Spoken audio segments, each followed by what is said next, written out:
Well, it's funny. Over the last 4 years, I've been saying, both here and abroad, that the hostility to crypto that was the unannounced but official policy of the Biden White House was unsustainable. It was unsustainable because it went against the grain of American innovation, against the grain of American aspirational society. It was unsustainable as a policy. You can't suppress a technology that's inherently borderless and expect you're going to prevail.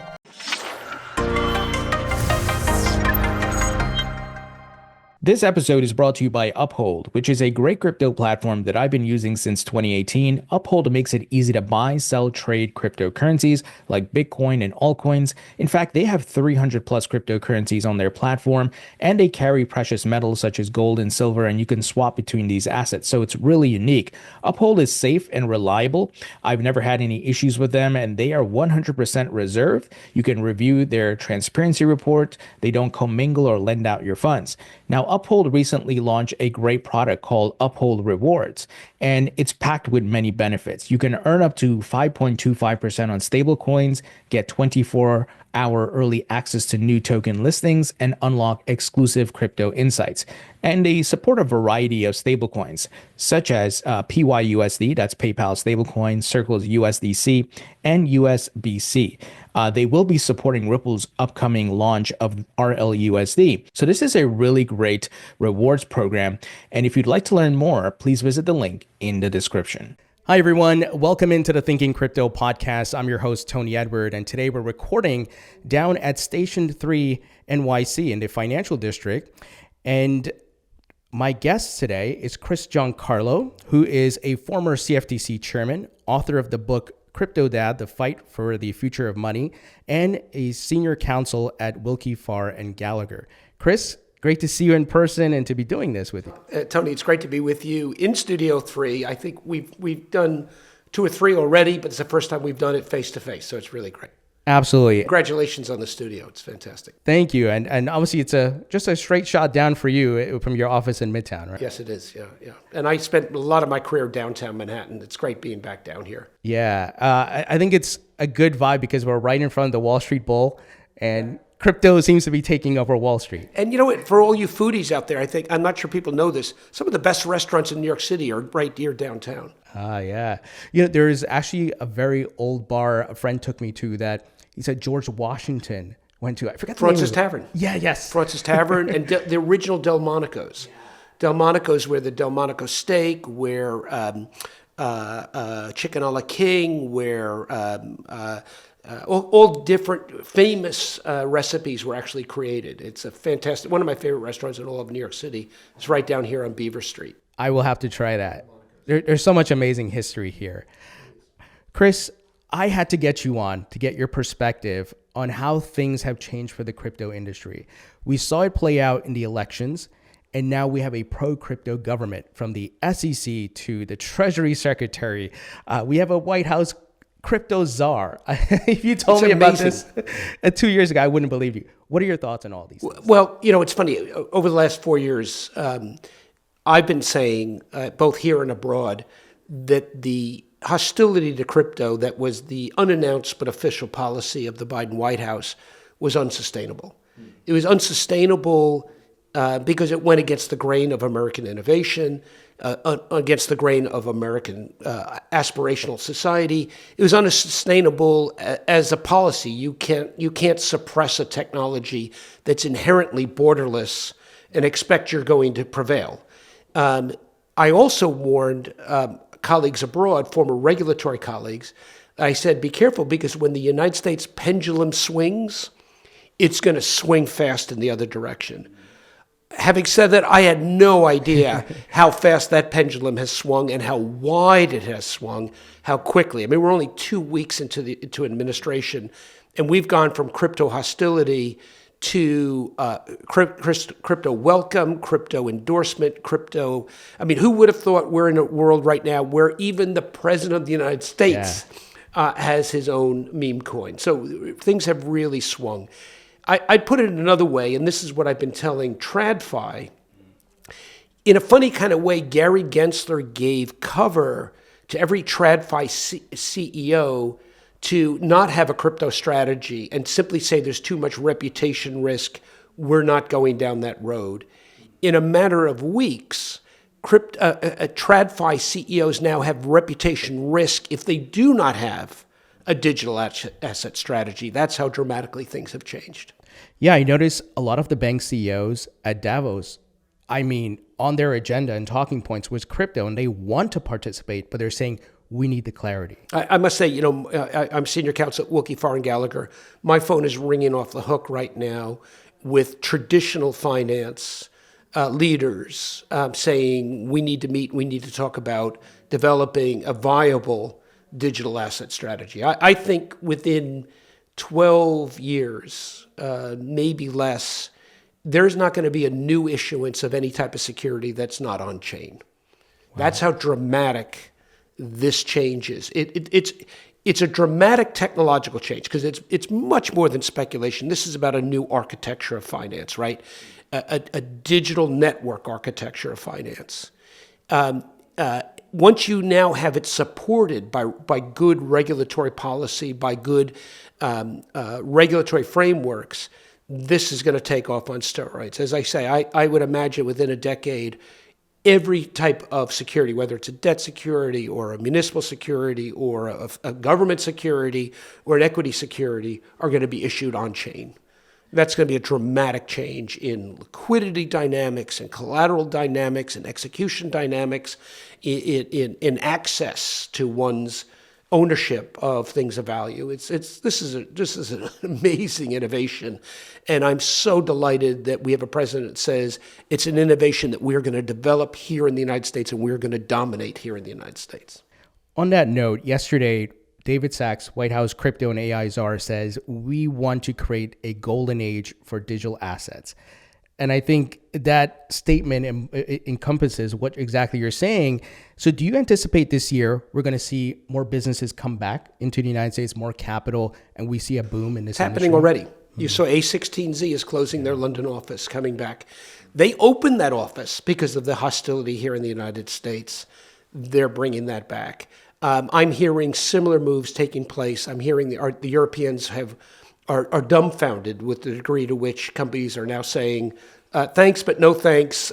We've been waiting 6 months now for the implementation of MiCA. We'll get back to you. We're going to head back stateside. I mean, it's happening fast. That exodus is happening. And, it was the smart overseas regulators in Singapore and the Middle East and in Europe always knew that was a possibility. And that's why when firms came to them, American firms, those regulators said to them, we'll give you a license, but you've got to open an office here. You've got to hire people here. They wanted to see firms take root there because they always worried that when this unsustainable U.S. position ended, those firms would head back home.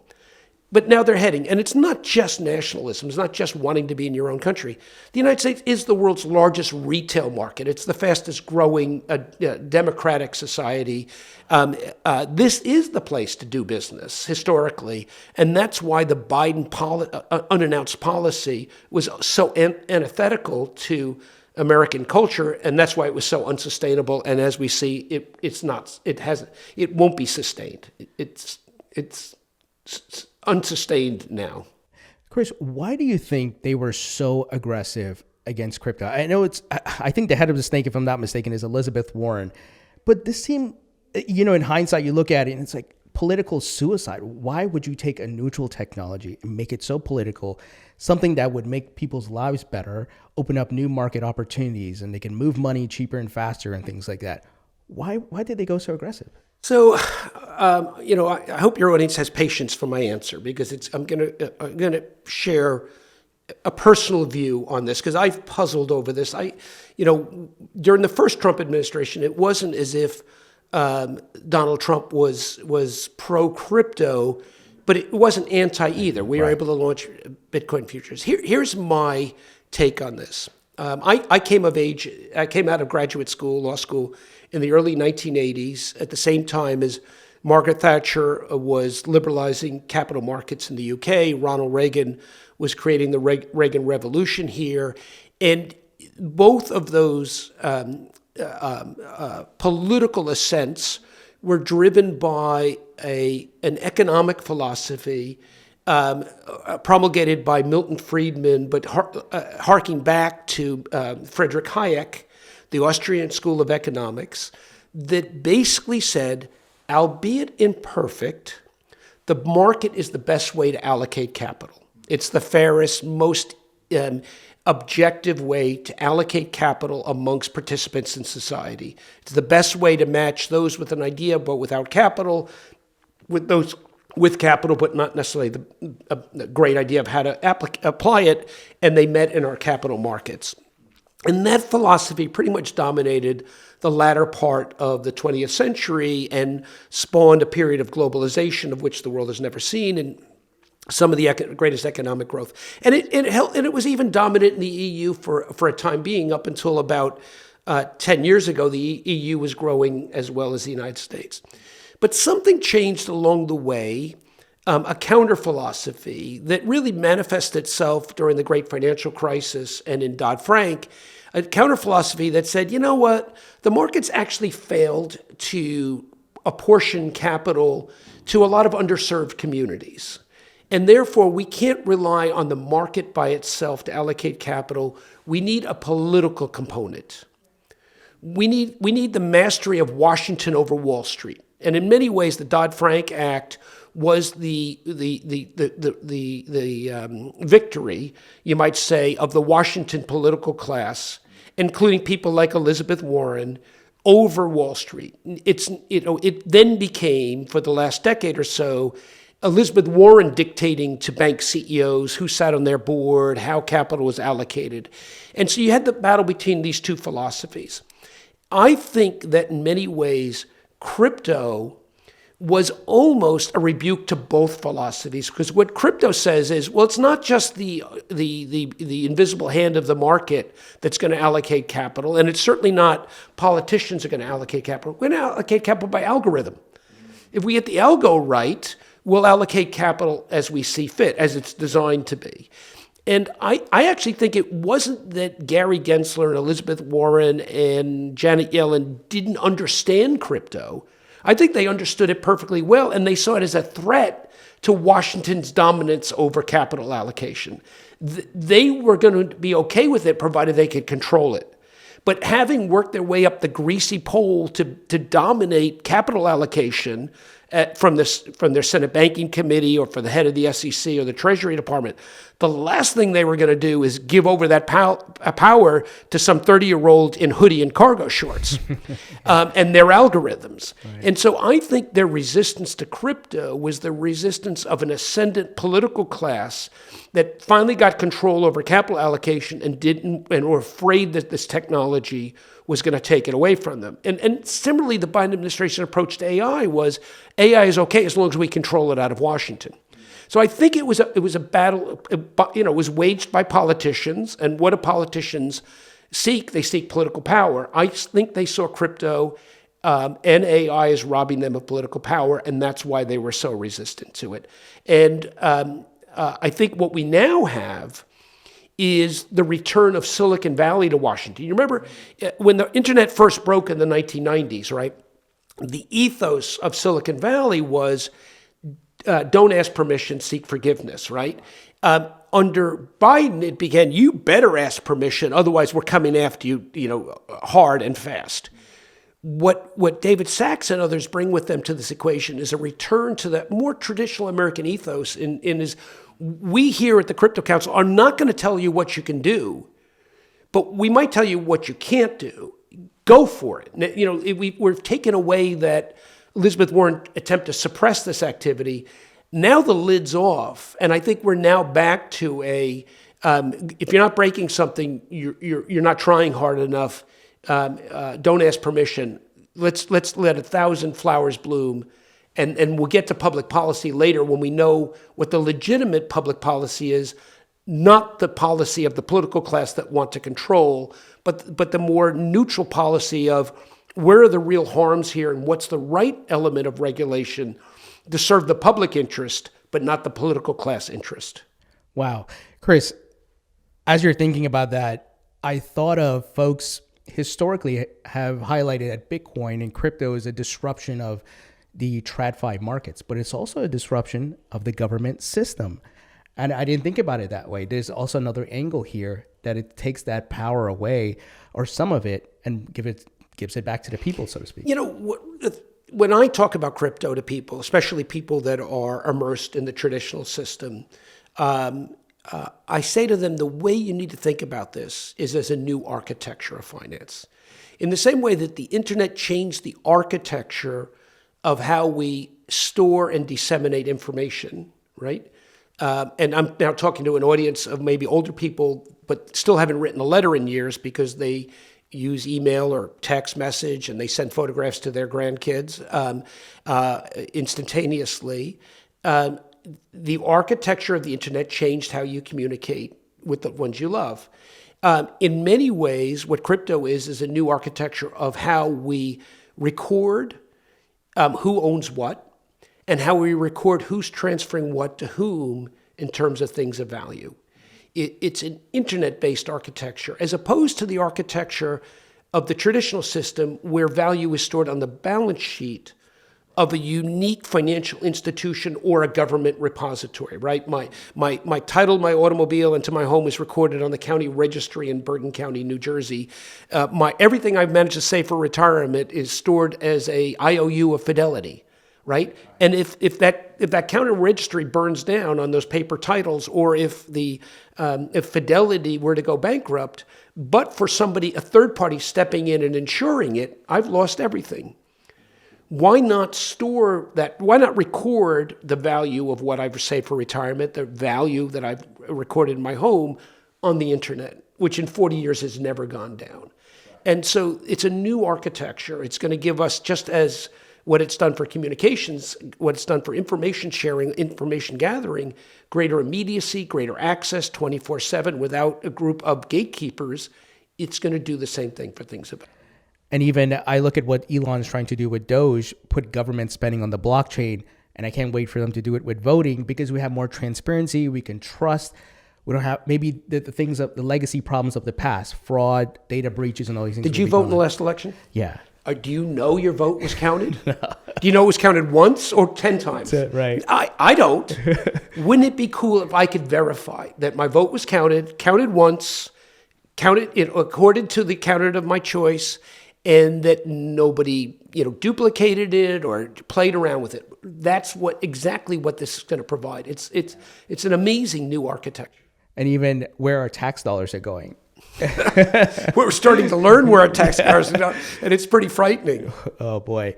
And even with the private industry adopting blockchain, maybe data breaches and all these things that we've dealt with for years.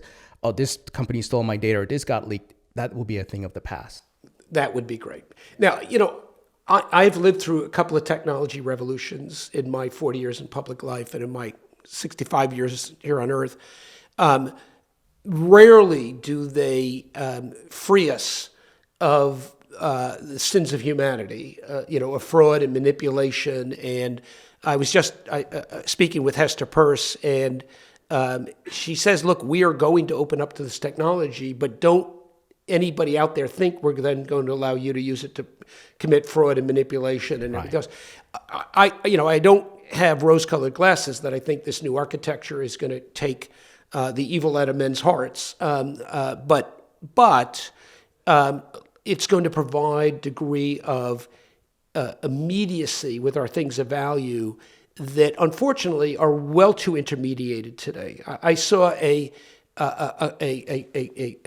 cartoon recently, and had a man standing in front of a bank teller window, and he said, and the caption reads, "May I have permission to access my money, please?"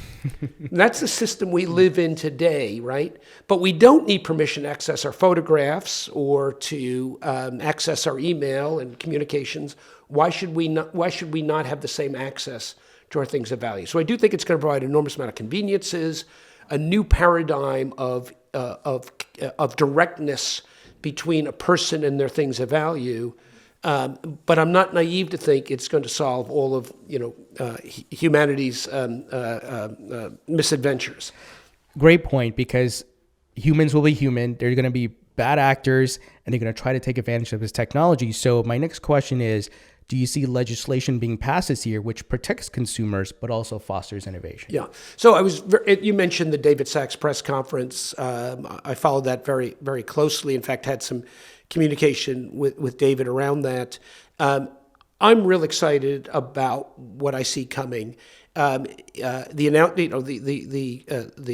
Crypto Council that he's forming, the task force that Hester Peirce is forming, the agendas that they're laying out for those, the prioritization of stablecoin legislation, although it's not entirely clear where FIT 21 falls in that. You mentioned that as well. Whether it's ahead of the stablecoin legislation or behind it, my guess is stablecoin legislation is going to move faster for the simple pecuniary reason that the U.S. government wants more buyers for U.S. Treasury securities. And while I think that's a good thing, I don't think the stablecoin legislation previous to what Senator Hagerty released in the last 24 hours, which I confess I haven't yet read, I wrote an op-ed not too long ago that I said at least that earlier legislation was inadequate. And it was inadequate because it didn't say, the word privacy was not mentioned in it. There's not a single word. And for those who are concerned that CBDCs are a way for government to track your transactions, well, at least the government's restricted by the Fourth Amendment. Wait until you have stablecoins. And by the way, full disclosure, I'm on the board of Paxos. I'm a huge believer in the potential of stablecoins.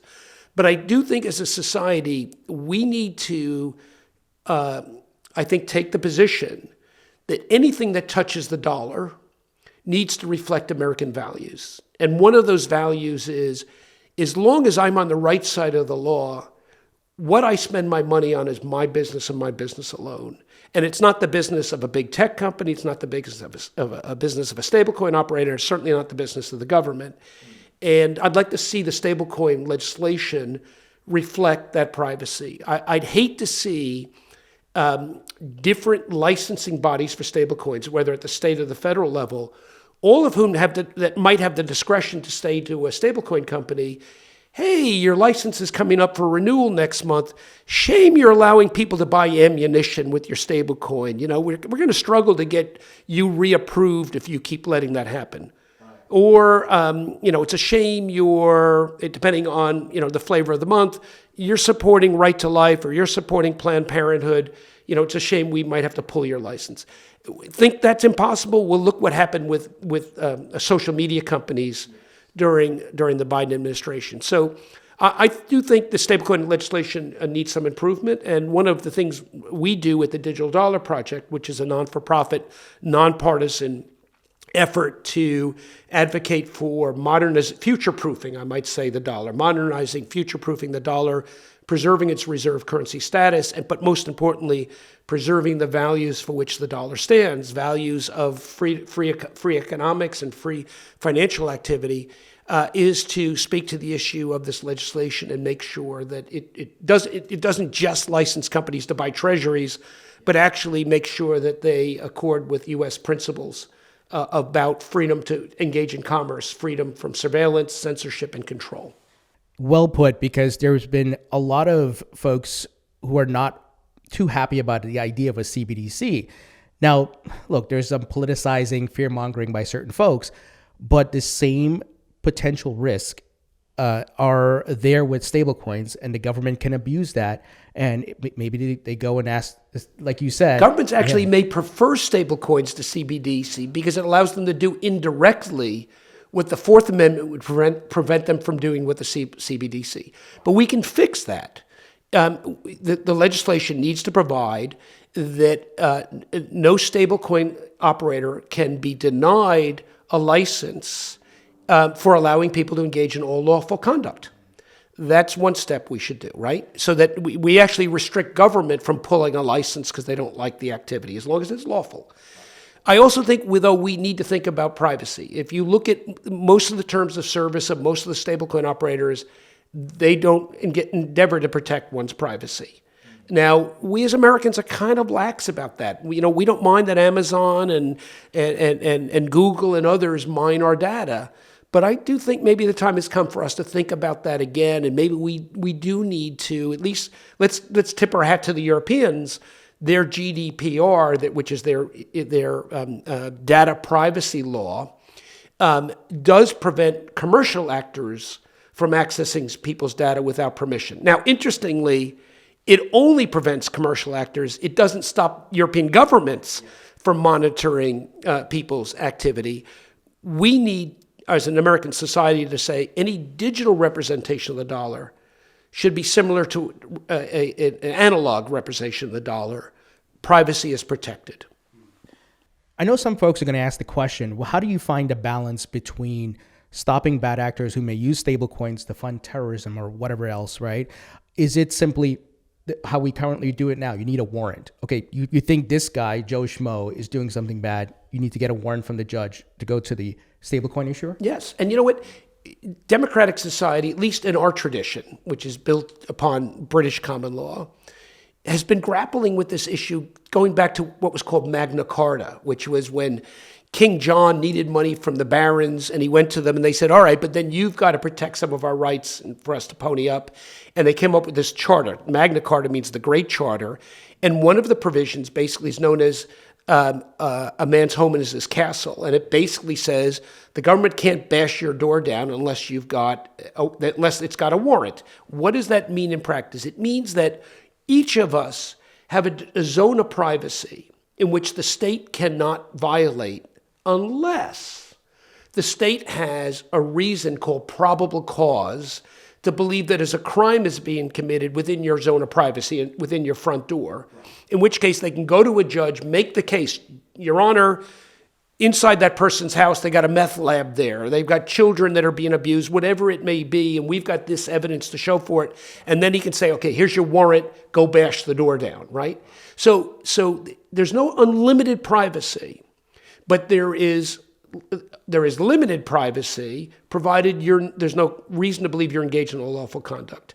And that is what's our Fourth Amendment that guarantees that what happens in your house. Now, we're no longer in that analog age. We're now moving into a digital age. So what does that mean? If all it means is your home, but your wallet is not protected, then I think we're not thinking about this hard enough, because I think our wallets need our digital wallets need that same protection. And one of the things that I've been advocating for years, Tony, and I think your audience would find this interesting, is right now, every place you go to every intermediary to which you apply to do a transaction, Coinbase, I want to engage in crypto transactions. Bank of America, I want to put my cash in your bank. Fidelity, I want to open up a retirement account with you. Every time you do that, they do what's known as AML KYC, anti-money laundering, know your customer, and they gather all this information, and they verify you, and then they permission you to use their services. Why are we doing that over and over again? Why do I have to do it once at Coinbase, once at Citibank, once at Fidelity? I'm an advocate for a federally chartered institution, similar to what ICANN did for domain names. This institution would be governed by the Fourth Amendment. It would have a federal charter, and it would be a register once, go anywhere you want, AML KYC registry. So I'd register my wallet with the ICANN for digital wallets. It would now be behind a wall.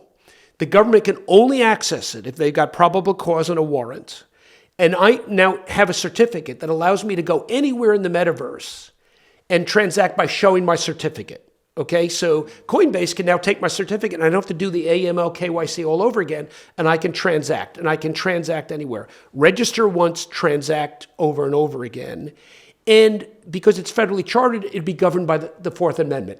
And so it would only give out my identity in the face of a lawful subpoena by law enforcement. Otherwise, my identity is protected.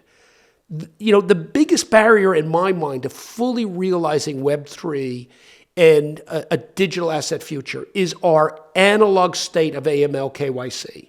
It's built upon the old traditional banking system where banks need to verify your identity in order to cash your check. And so we overlaid on it this notion that, well, if you're gonna check identity, why don't you do it for the government as well? We need to break through that analog system, and I think we need a new way of approaching this, which is register once, transact over and over again, anywhere in the world, anytime, day or night, And I think we could do that under the protections of the Fourth Amendment so that people can rest assured that they don't have limitless privacy, because none of us do. The Fourth Amendment itself is not limitless. But if we're engaged in lawful transactions, then our privacy should be absolute.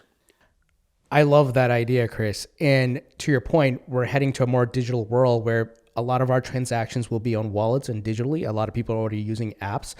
And if we have these new Web3 apps, which are interoperable with different blockchains, and there's a privacy layer, like you said, guarded by the Fourth Amendment, that would be perfect. It can be done. We just need the will to do it. And finally now we've got a government that's not going to throw roadblocks. It couldn't have been done the last 4 years. We're an industry fighting for survival.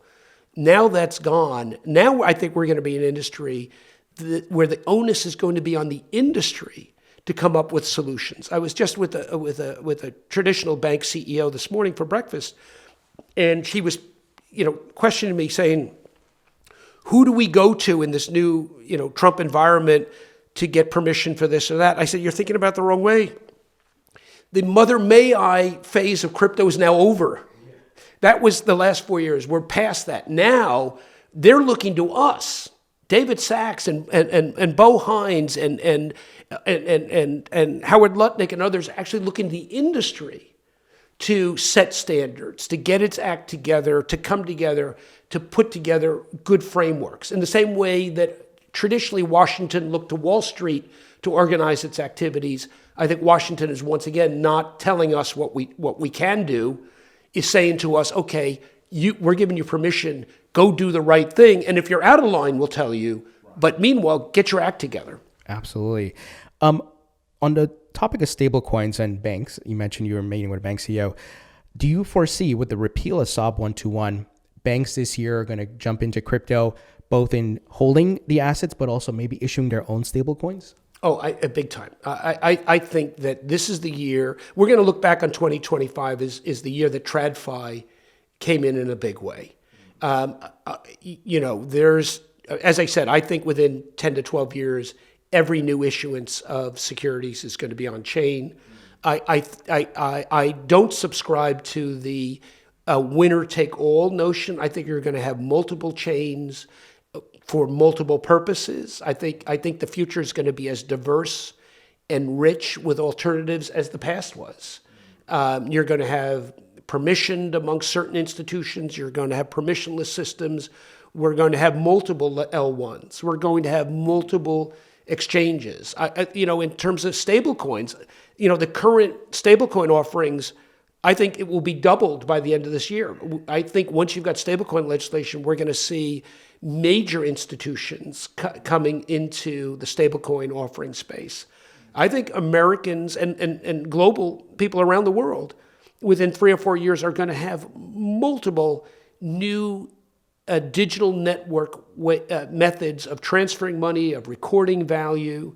It's going to be a very, very rich future environment. Somewhat confusing maybe, but I think you've got to have a period of expansion before you have a period of consolidation. I think we're going to see a period of expansion. Yeah, I was going to ask you about that. Do you see the stablecoin market becoming too saturated where some consolidation may happen, or some of these banks go and say, hey, Circle, we want to acquire you? No question about it. I think you'll see some acquisitions. I think as firms get ready to IPO, traditionally, that's when acquirers come out of the woodwork because they only pay more if you're public. So I think as firms get into the IPO queue at the SEC, and the other thing we're going to now get with an SEC, we're going to get an SEC back to fundamentals of focusing on capital formation. Paul Atkins and I go back 40 years. We were classmates together at Vanderbilt Law School, known each other a long time. He is going to be a great SEC chairman. I think when we're going to look back and recognize him as one of the greats. He's somebody that grew up in the system. He was a commissioner there. He's influenced so many people from Hester Peirce to Mark Ueda. He is going to bring the SEC back to its roots of capital formation. I think we're going to see a lot more IPO activity.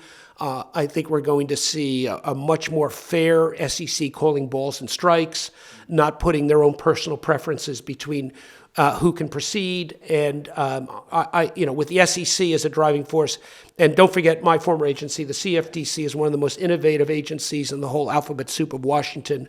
I think it's a very exciting time, and a hat tip to Caroline Pham. She is moving at lightning speed to undo some of the worst excesses, as is Hester and Mark Ueda at the SEC. So, if you're in U.S. capital markets right now, it's a very, very exciting time.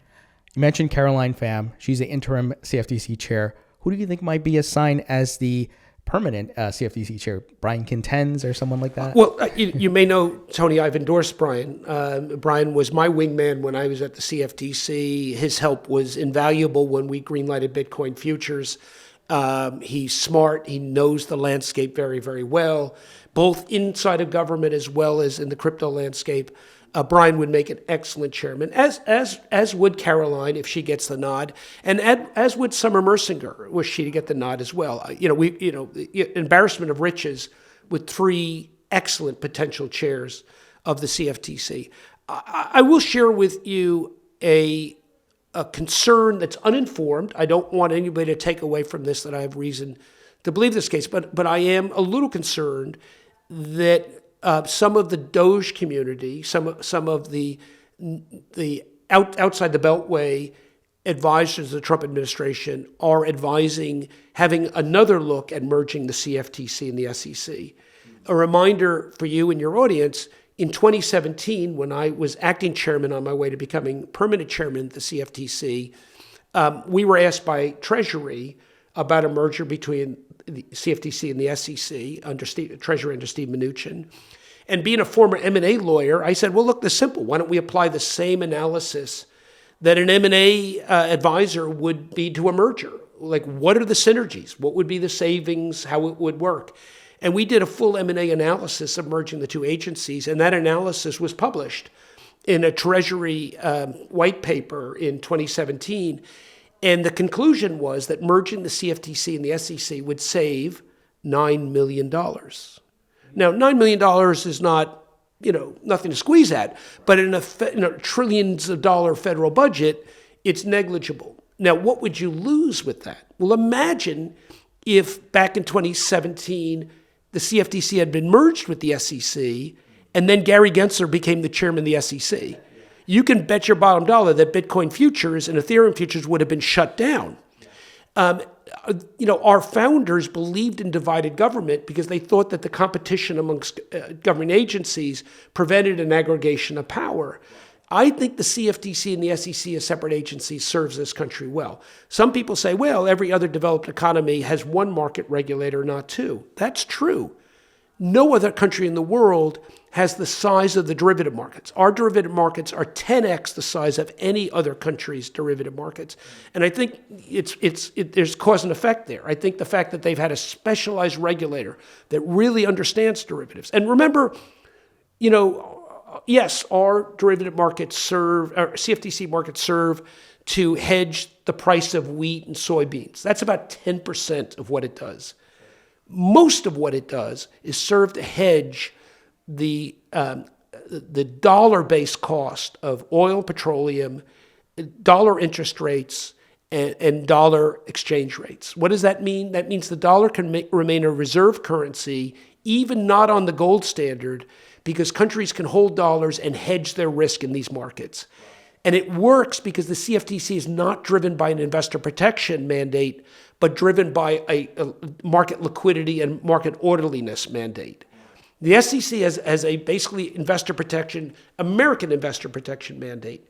If you apply that to the professional markets that the CFTC oversees, you'd have a very different marketplace and one that's not necessarily conducive to foreign governments hedging their dollar risk. So different philosophies. The CFTC is a principles-based regulator. The SEC is a rules-based regulator. Different philosophies, different approaches to innovation. If they were to be merged, if those differences were extinguished, it would be, I believe, devastating to the dollar as a reserve currency. So I'm not saving that $9 million. I don't want to say is not worth it. There's some value there, but not at the expense of the unique identity of the CFTC and the SEC. And so I have no reason to believe that's under consideration. But if it is, my warning to those, and maybe there are people coming out of Silicon Valley that have never thought about this, don't know why there's two agencies. My advice to them is look deeply and study this carefully. Don't throw the baby out with the bathwater to save $9 million. Absolutely. And checks and balances are so important to our government and how our country's been great for so long. So I definitely agree with you guys there, that you do different things and it's important to have that balance. I wanted to ask about, you mentioned the dollar reserve as a reserve currency. There's talks about a Bitcoin strategic reserve.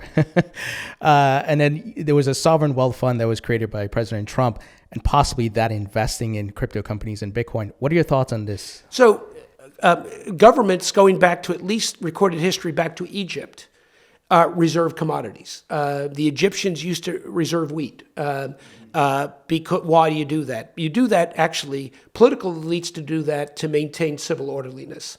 If people are hungry, they rebel. So you reserve wheat. Today in the modern world, governments stockpile all kinds of commodities. China stockpiles not only dollars, they stockpile rebar, they stockpile copper, they stockpile ham, they stockpile pork, they stockpile petroleum. We, the United States, stockpile petroleum. We stockpile gold. Commodities have been stockpiled by governments throughout human history and today are widely stockpiled. The dollar is probably the most stockpiled commodity in the world, currency in the world. So the notion that we would now stockpile the world's first digital commodity is not that surprising. It seems very natural to me. But there's also another reason why governments stockpile precious commodities. It's because it actually allows them to maintain stability in their own currency. In many ways, petroleum in our fossil-fueled age is a proxy for the dollar, and maintaining price balance. If the price gets too low, governments can buy. If the price gets too high, governments can sell. That helps to stabilize it. To the extent other countries are thinking about using Bitcoin as a basis for a currency, then the U.S. holding a stockpile of Bitcoin enables them as a defensive mechanism to buy and sell, perhaps maybe to even undermine those rivals to the dollar. So it's very strategic how a stockpile can be used, and it doesn't surprise me at all. In fact, it's not just the federal government. I think 11 states are already looking at legislation to do it. So stockpiles are coming. And by the way, once that happens, every other country in the world is going to be stockpiling. Now, one of the interesting questions is it only Bitcoin or should it apply to other cryptos? One of the elements that makes Bitcoin so unique is its program scarcity, its limited supply. One of the roles that precious metals played in currency throughout human history is it was a check on government printing, right? If your currency was based on a limited supply commodity, then you couldn't just print it willy-nilly unless you found a new source of that commodity. You found a new gold mine or a new silver mine, right? Right. Once you took away the backstop with a limited supply physical commodity, we now have the era of money printing. Sadly, 1 out of every $4 has been printed in the last 5 years. Is it such a stretch to say that if in history, in the past, we stabilized money with a natural commodity, might we in the future stabilize money with a digital commodity that similarly has a limited supply? I think it's actually not a far-fetched notion. It's just moving from an analog to a digital concept. I'm not at all surprised that countries in a time of dollar printing are talking about stabilizing their currency with Bitcoin in order to compare with the dollar, which has been overly printed. All the more reason why the U.S. might want to stockpile Bitcoin, both as a defensive and offensive mechanism. So this is coming. It's going to happen. They're studying it. I think my understanding is the studying is to decide whether it's Bitcoin only or whether it should include other cryptos. And I imagine the line of L1 operators outside the door of Mar-a-Lago in the White House is pretty long right now with everybody lobbying for their L1 to be included in that stock. Chris, hard question, because it feels like we're having another Bretton Woods moment. And we know the U.S. dollar took it off the gold standard, Nixon, 70s, right? are we on the cusp of returning to a hard money standard? Maybe it's 20 years from now, but do you think the ball is rolling now? Well, I think we finally have a new instrument that could serve the purpose that gold did. I don't think the crisis of money printing has yet happened. And often when you see these tectonic movements, John Cunliffe, the former deputy governor of the Bank of England, who became a good friend of mine during my time at the CFTC, we worked on the bridge over Brexit and a number of other initiatives. John once said to me, he said, I've studied money all my life. He said, it seems that money stays stable for a prolonged period of time and then almost overnight changes. And, that very much happened. The dollar overnight after World War II became the world's reserve currency. Before that, it was the pound and other currencies. And, the Spanish dollar, on which we modeled our dollar, lasted over 100 years before it was dethroned because of profligate money printing. I don't know if we've hit that crisis point, but on the trajectory we've been on, if we keep it up, the crisis will come. And when that crisis will come, the world will once again search for a stable store of value. The dollar has been a fantastic instrument. I think the whole last 30 years of globalization could have never happened without the dollar as the world's benchmark value, the value recorder. And once, after 2008 and the money printing that's taken place, really hasn't been called out to the degree which it's destroyed a confidence in the dollar, and in some ways, the lack of confidence we have in government institutions is even tied to that as well. I really think we need a new enlightened era of leadership that says enough. The dollar is going to remain stable, and that's going to provide stability for people's savings and wealth on into the future. And I'm hoping that era of maturity comes soon. And maybe just spitballing here, eventually when everybody's going digital with payments, it's some sort of stable coin because you can burn the supply. So if there is a point that you inject a lot of liquidity to do something and there's excess liquidity, you can burn it. I don't know. And right now you can't really do that. Yeah. If the purpose of a stable coin is to actually create a digital version of the dollar, but to be neutral as to M1 supply, then I think the control is still in the hands of the government, not the stablecoin operator. That's the beauty of Bitcoin. The control is in nobody's hands.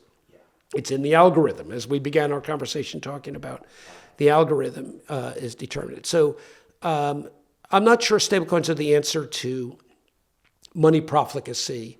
I think they are certainly the answer to, the way I look at pound stablecoins are, I think about the dollar as a network. You think about networks throughout history. Dollar is probably one of the greatest networks. Its reach into the four corners of the globe is extraordinary. But moving across that network is like an old rail system based upon steam locomotives. It's an analog dollar trading on this global network, through correspondent banks and this creaky system, right? And the evidence of that is, if I need to get $10,000 from here to London, it's still easier for me to stuff it in a suitcase and get on a plane than to try to send a wire transfer. Yes. Most 3 days, at worst 7 days to move money around the world. That's an old system. That's like a steam engine trying to get from New York to San Francisco. Not to mention the fees. And not to mention the fees, right? What stablecoins are is like taking that steam locomotive off the rails and putting a high-speed railroad, a Japanese bullet train, moving on that same network. The network is there. It's better rolling stock. And if you can move dollars around the world faster, then the dollar becomes a better instrument because its efficiency is better, right? So that's the way I view stable coins.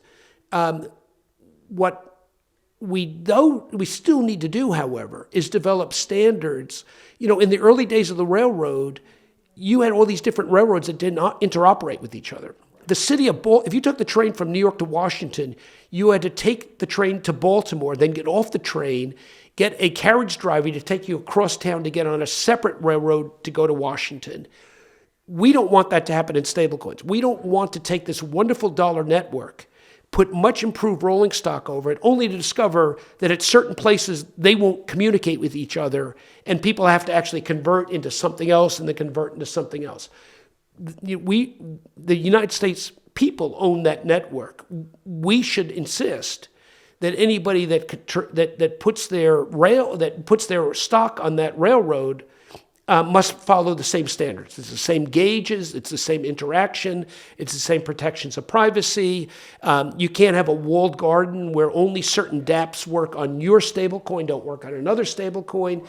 The beauty of the analog dollar is a dollar is a dollar is a dollar. Doesn't matter whether it's in a bank or under your mattress or in Western Union. Well, we've got to make sure a dollar is a dollar in new stablecoin. And that's not just what percentage of treasuries they held, but also how accessible it is or inaccessible. So the standards for stablecoins, to my mind, we still need more work to do. And I hate to see the legislation simply driven by creating more demand for treasuries and not focus on these underlying issues of what I call the values. I really believe that it's not just the value of the dollar, it's the values. And if we get the values right in the digital future of money, people will flock to the dollar because it represents privacy, it represents personal agency. I can make financial choices for myself without being coerced by any financial institution, any big tech company, any government. Right. Yeah, well put. Now, the other side of the blockchain, so to speak, meme coins. I wanted to get your perspective on this. I believe in the free market. I believe you can go to Vegas and gamble your money if you want. Obviously, education and awareness is important in our society. But these meme coins are going crazy, and the president created his own. What are your thoughts on this? Well, I think I have both positive and negative reaction to it. The positive is when the president of the United States issues a meme coin, it says the reign of terror is over. The hostility to this has ended, and it's now the door is wide open. Knock yourself out. My disappointment in it is it puts the emphasis on the speculation side of crypto rather than the architecture side of crypto. I think crypto is much more important as a new architecture of finance, and I think that policymakers and regulators should have their minds focused on how do we get the framework right, how do we get the policy right, how do we really realize the value of this architecture. And to the extent that people wake up in the morning and read the newspaper about a meme coin by the president, the question once again becomes, what's the price? Did it go here? Where is there? Is it up? Is it down? Is it number go up? Number go down? As long as we're focused on number go up, we're not putting our energy into getting the framework right, the regulatory structure right, the architecture right. So my disappointment is I think it's a distraction from where I and people that are thoughtful about this, would like to focus the attention, which is getting the policy right. On the other hand, it does signal that, it's no longer Mother May I have permission to do this or that, or got my head down because the government, the SEC's cranking out Wells notices, even if you've done nothing wrong. I think it does signal that we're in a completely new landscape. We're not in Kansas anymore. Yeah, I have a love-hate relationship with meme coins, and I hope we could find a balance because I don't want people to also lose money and they just get caught up in the speculation. This has got to rest on the SEC's shoulders as well because they attacked anything with value associated with it. So they created a landscape where meme coins, effectively worthless, were the only thing you could do. So, we're going to look back and realize the last 4 years, especially the last 2 years, retarded the growth of this industry so badly, did so much harm, caused a uneven development. In a natural evolutionary cycle, things of value would have run a pace of things lacking value. It caused so much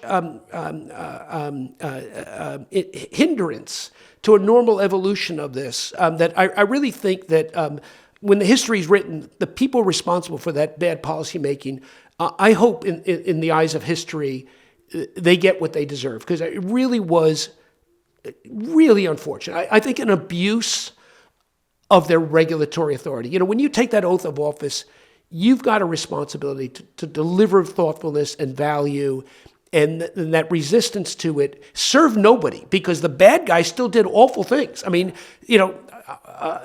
and so they didn't address bad acting. What did they do? All they did is held back the natural evolution Now, I think we'll catch up, but if the pendulum is swung wide, it's because it had been pulled back so far in the other direction. Absolutely. Chris, I know we're up on time. I want to wrap it up with a fun question. You and I both love to play guitars. What is your favorite guitar to play? So I'm going to tell you a story. This was a lifelong dream of mine. I recently commissioned a guitar from one of America's 5 best luthiers, a guy named Mark Campolone out of Providence, Rhode Island. And every part of it was to my own specifications. It is an arch-top jazz guitar. It's in the most beautiful matched maple you've ever seen. It's a beautiful body. And I wanted to be truly unique. So this guitar is actually named. Inscribed in the fretboard is the word Crypto Dad. And this is it's one of a kind guitar, the Crypto Dad. And for your audience, I'm going to be performing at the 76 House on Friday, April 4th, 2025, with a great band called On the Lam.